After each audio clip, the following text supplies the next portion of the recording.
Santa, my mama cries when the bills come. Can you be my daddy for Christmas? The notification pinged at 2:14 a.m. on a frigid Christmas Eve.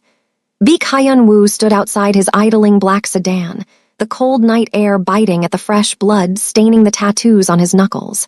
He had just finished cleaning up a mess for the syndicate when he glanced down at the glowing screen.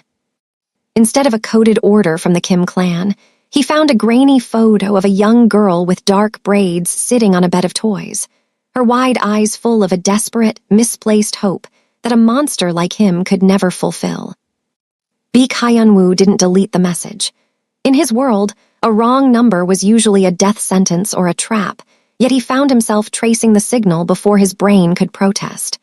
The digital trail led him away from the neon-soaked districts of the syndicate and into a quiet, crumbling neighborhood where the Christmas lights flickered with a tired, dying energy. He stood outside his black sedan, the royal blue of his suit looking like a bruise against the stark white snow, his tattooed hands still throbbing from the night's earlier violence. Hello, family, where are you watching from? Kindly drop it in the comments, and also tell me how your holiday is going, and most importantly, subscribe to this channel and stay tuned for more. Now, let's go back to the story. He found the apartment building, a graying structure that smelled of old heaters and damp wood. Using the girl's photo as a guide, he moved through the hallway like a shadow, his presence a sharp, lethal contrast to the peeling wallpaper and discarded tinsel. When he reached the door, he didn't kick it in. Instead, he stood in the dim hallway, listening to the muffled sounds of a life he had never known. Inside, Kiki was no longer on her bed of toys. She was standing by a small, wobbly table where her mother, Sarah, sat buried under a mountain of past-due notices and medical bills. Sarah was a woman of African descent, her face etched with a fatigue that no amount of sleep could fix, her eyes red from the silent tears Kiki had described in her text. "Mama, did Santa get my message?" Kiki asked, her long, dark braids swaying as she leaned against her mother's shoulder. Sarah forced a smile that didn't reach her eyes, pulling Kiki into a hug. "I'm sure he's very busy, baby, but we have each other and that's the best gift, right?" Hyun-woo watched through the cracked door frame, his jaw tightening. He remembered Sarah now. Years ago, before he had risen to the top of the mafia, he had been bleeding out in an alleyway after a betrayal. This woman, had found him. She hadn't called the police, and she hadn't run in fear. She had simply handed him a clean scarf to bind his wound and a bottle of water, whispering that even the lost deserve to find their way home. He looked down at his knuckles, the blood of his enemies drying over the tattoos that branded him a monster.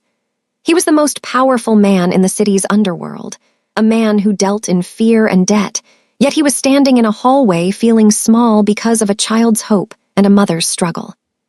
Suddenly, a heavy thud echoed from the stairwell. Two men in cheap leather jackets, local low-level debt collectors, marched toward Sarah's door. They didn't see Hyun-woo tucked into the shadows. They began to pound on the wood, their voices loud and jagged, demanding money Sarah clearly didn't have. Hyun-woo felt a familiar cold fire ignite in his chest. These men were the bottom feeders of his world, the kind of filth he usually ignored. But as he heard Kiki whimper inside and saw Sarah's hand tremble as she reached for the deadbolt, the mafia boss faded and the protector took hold. He stepped out of the darkness, his royal blue suit catching the faint light of the hallway. The collectors froze, their eyes widening as they recognized the man whose name was whispered with terror in every back alley of the city. Hyun-woo didn't say a word. He simply adjusted his tie, letting the light hit the intricate tattoos on his neck, and stared at them with eyes that promised a very different kind of Christmas if they didn't disappear. The men fled without a sound. Hyun-woo turned back to the door, hesitating. He wasn't Santa Claus, and he certainly wasn't a daddy.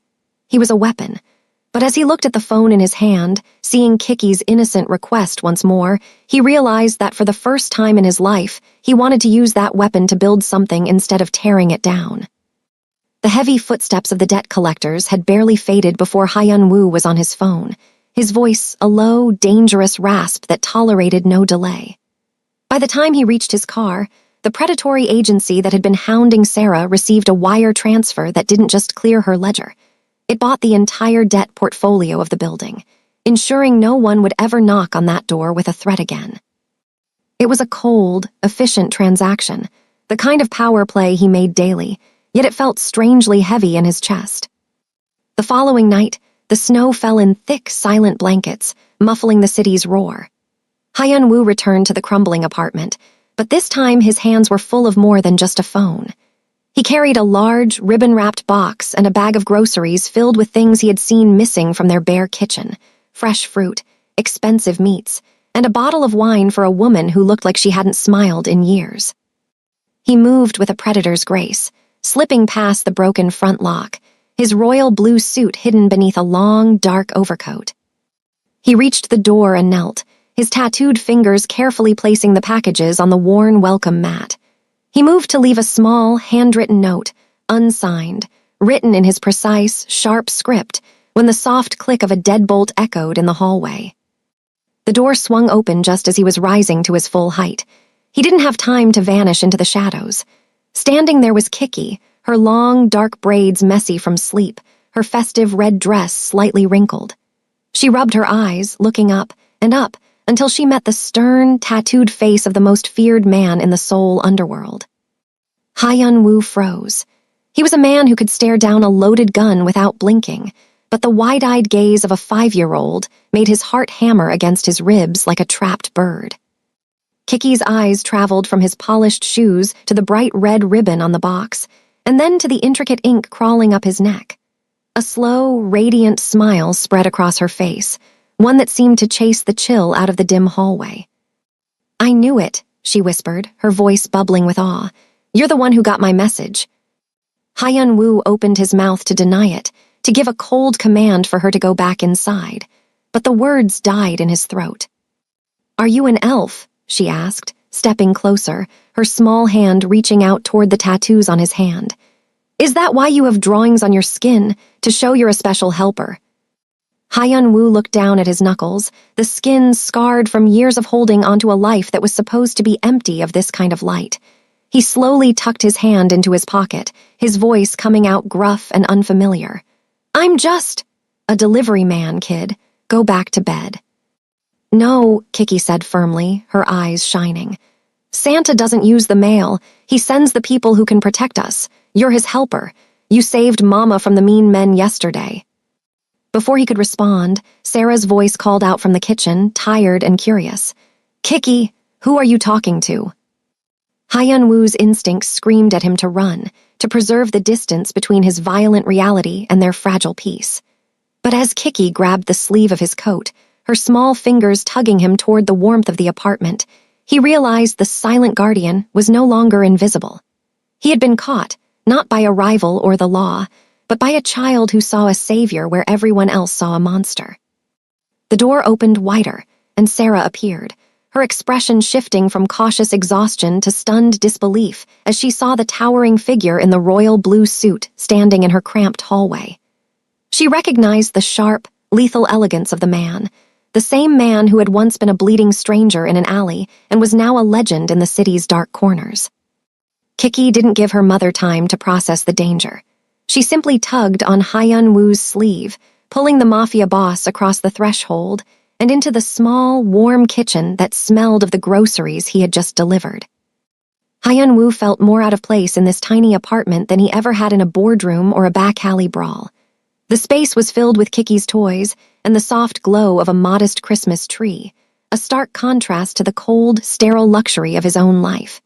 Sarah tried to protest, her voice trembling slightly as she looked at his tattooed hands, but Kiki was already pulling out a mismatched chair at the small table. "You have to stay for dinner," Kiki insisted, her long braids swaying as she hopped into her seat. "Mama made chicken, and we have the fruit you brought." Hyun-woo sat, his large frame making the chair creak. He watched in uncharacteristic silence as Sarah tentatively served the meal. The tension in the room was thick enough to cut, but Kiki seemed entirely unaffected. To her, he wasn't a kingpin, he was the answer to a prayer. Halfway through the meal, a stray ribbon from a toy box caught on one of Kiki's braids, unraveling the end. She let out a small huff of frustration, trying to reach the back of her head. Without thinking, Hyun-woo reached out. He saw Sarah flinch, her eyes darting to the ink crawling up his neck, but he didn't stop. His hands, which had broken bones and signed death warrants only hours before, now hovered over the child's dark, textured hair.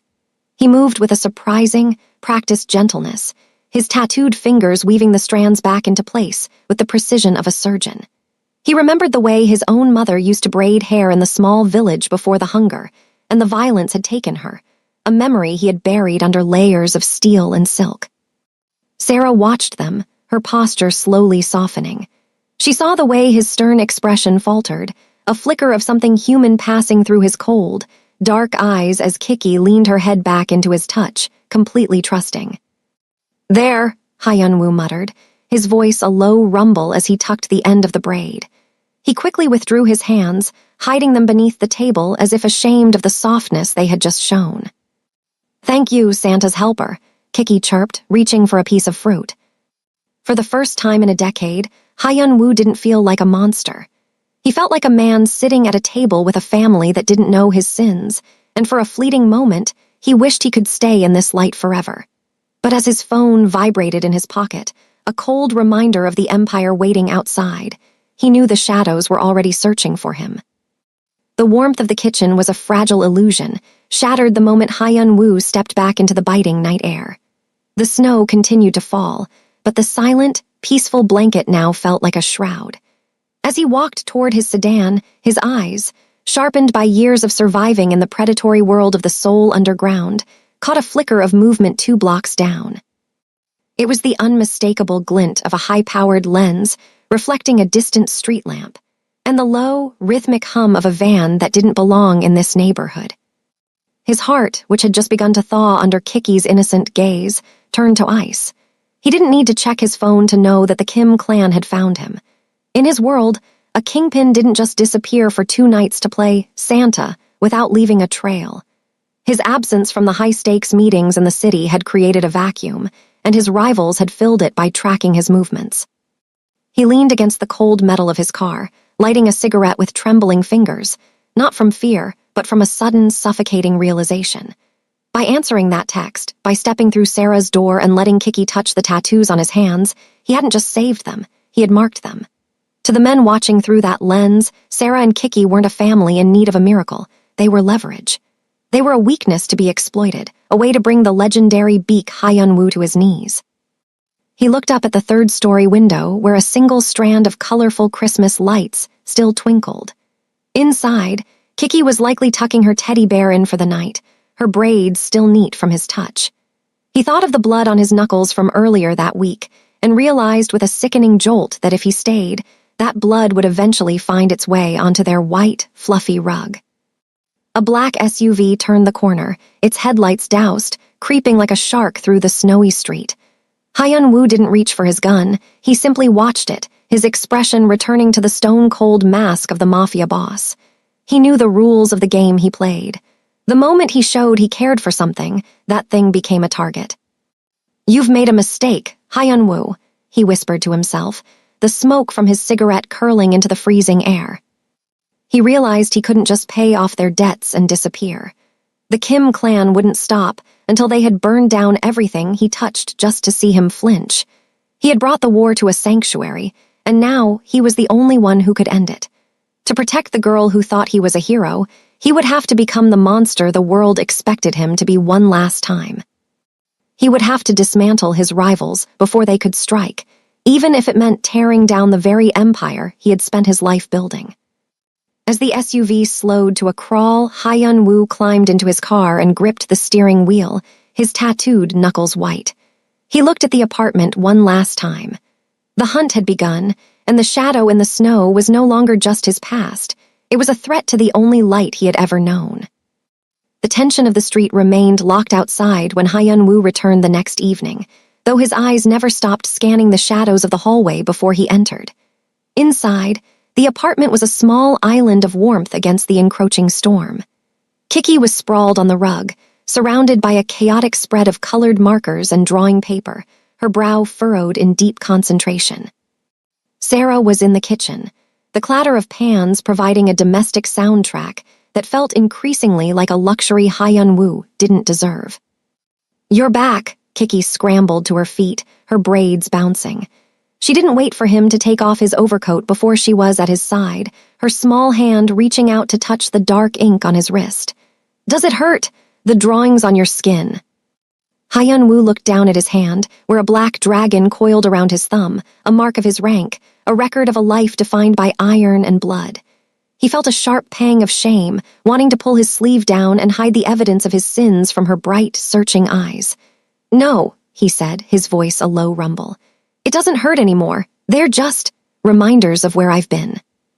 Kiki tilted her head, tracing a line of the dragon with a tiny finger. "I think they look like armor, like you're a knight." He let out a short, breathy laugh that felt foreign in his chest. "I'm no knight, Kiki." "Yes, you are," she insisted. She ran back to her pile of papers and grabbed a set of washable markers, dragging him down to sit on the rug. "If you're a knight, then I need to be one too, so the monsters won't be scared of me."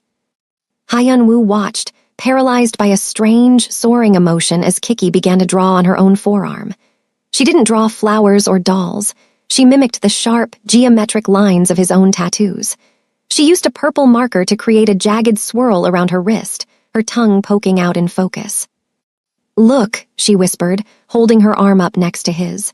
The contrast was staggering, his heavy, professional ink against her shaky, colorful scribbles. "Now we match. Now everyone knows I belong with a helper." Hyun-woo looked from her small, marker-stained arm to his own scarred knuckles. The ice that had protected his heart for a decade didn't just crack.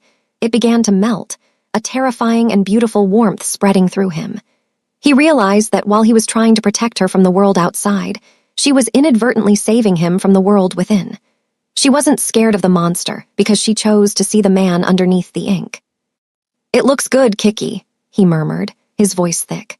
For a moment, the threat of the Kim clan and the black SUVs outside felt a lifetime away. He reached out and with a gentleness that surprised even him, patted the top of her head. He knew he would have to leave soon to face the shadows, but as he looked at their matching armor, he knew he would burn the entire city to the ground before he let anyone touch her. The peace of the apartment was shattered not by a sound, but by the sudden, violent absence of light. The Christmas tree went dark, and the hum of the refrigerator died, plunging the living room into a suffocating, pitch-black silence. Hyun-woo was on his feet before the echoes of the power cut could settle, his predatory instincts overriding the warmth of the moment. He didn't need to see the shadows moving past the frosted window to know that the Kim clan had finally arrived to collect their debt. "Stay down," he commanded, his voice no longer the gentle rumble that had comforted Kiki, but a cold, metallic rasp that brooked no argument. He swept Kiki off the rug and shoved her into Sarah's arms, pushing them both toward the narrow hallway leading to the bathroom, the only room without an exterior window. The front door didn't just open. It exploded inward, the wood splintering under the force of a tactical ram. Two men in dark tactical gear surged through the frame, the red laser sights of their weapons cutting through the dark like hungry eyes. In that instant, the man who had awkwardly braided a child's hair vanished. The mafia boss emerged, a lethal machine of calculated violence. Hyun-woo didn't reach for a gun. He moved like a blur of royal blue silk and shadow. He caught the first man's wrist, the sound of snapping bone puncturing the air, and used the weight of the falling body as a shield against the second attacker. His tattooed hands, which Kiki had called a knight's armor, were now weapons of devastating precision. He struck with a cold, terrifying efficiency, his movements silent and final. From the hallway, Sarah watched in paralyzed horror. This wasn't the delivery man or the helper Kiki believed in. This was a man who moved with the grace of a reaper, his face a mask of stone-cold indifference as he dismantled the intruders. She saw the way the light from a passing car hit his eyes. They were empty, devoid of the softness he had shown them just an hour before. She realized then that the monster people whispered about wasn't a myth. He was standing in her living room, and he was the only thing keeping them alive. The third intruder lunged from the shadows of the kitchen, a blade glinting in the dark. Hyun-woo spun, his coat billowing like a cape, and intercepted the strike with a brutal countermove that sent the man crashing into the small dining table. The mismatched chairs they had sat in for dinner splintered into kindling. As the last attacker slumped to the floor, the apartment fell into a heavy, ringing silence, broken only by the sound of Hyun-woo's ragged breathing. He stood amidst the wreckage of their sanctuary, his royal blue suit stained with more than just marker ink now. He slowly turned toward the hallway, the adrenaline still coursing through his veins, making his tattoos seem to pulse in the dim light. Kiki peeked out from behind her mother's legs, her eyes wide as she looked at the carnage. Sarah pulled her back, her gaze fixed on Hyun-woo with a new, sharp edge of fear. The secret was out. The Santa's helper was a king of the underworld, and the blood on his hands was a reality they could no longer ignore. Hyun-woo looked at them, the woman who had once saved him and the girl who had tried to match his ink, and realized that while he had won the fight, he had lost the illusion of peace. The war was no longer at their doorstep. It was inside the house. The smell of gunpowder and copper hung heavy in the air, a sickening intrusion into the small apartment that had, only moments ago, smelled of pine and home-cooked food. Hyun-woo stood in the center of the wreckage, his royal blue suit jacket torn at the shoulder, his chest heaving as the adrenaline began its slow, painful retreat. He didn't look at the bodies on the floor, he looked at Sarah. She was backed into the corner of the hallway, her arms wrapped so tightly around Kiki that the girl's feet dangled off the floor. The terror in Sarah's eyes was a physical blow, sharper and more damaging than any blade his rivals had carried. This wasn't the look of a woman being protected. It was the look of a woman who had realized the devil was standing in her living room.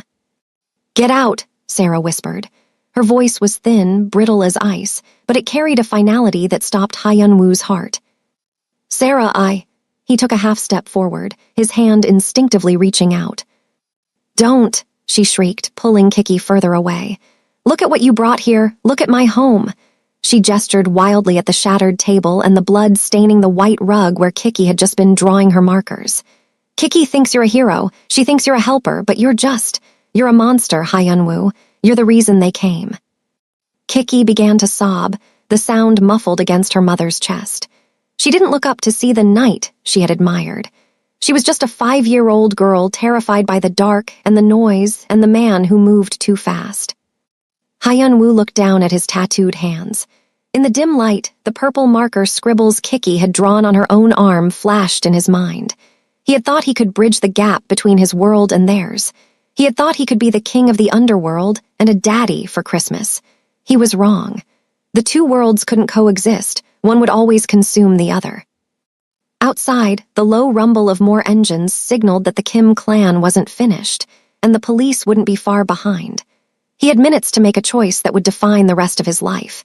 He could call in his army, turn this neighborhood into a war zone, and maintain his iron grip on the city, keeping Sarah and Kiki under his protection in a gilded cage of fear. Or he could walk away from the throne he had bled to build.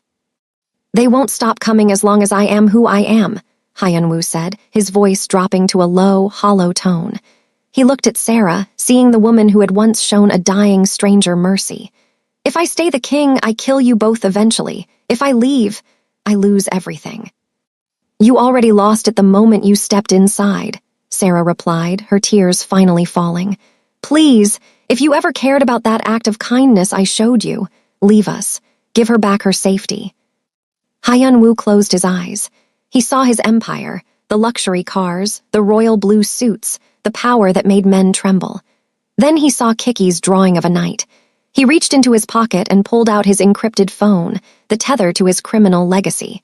With a single, brutal motion, he snapped it in half and dropped it into the ruins of the dinner table.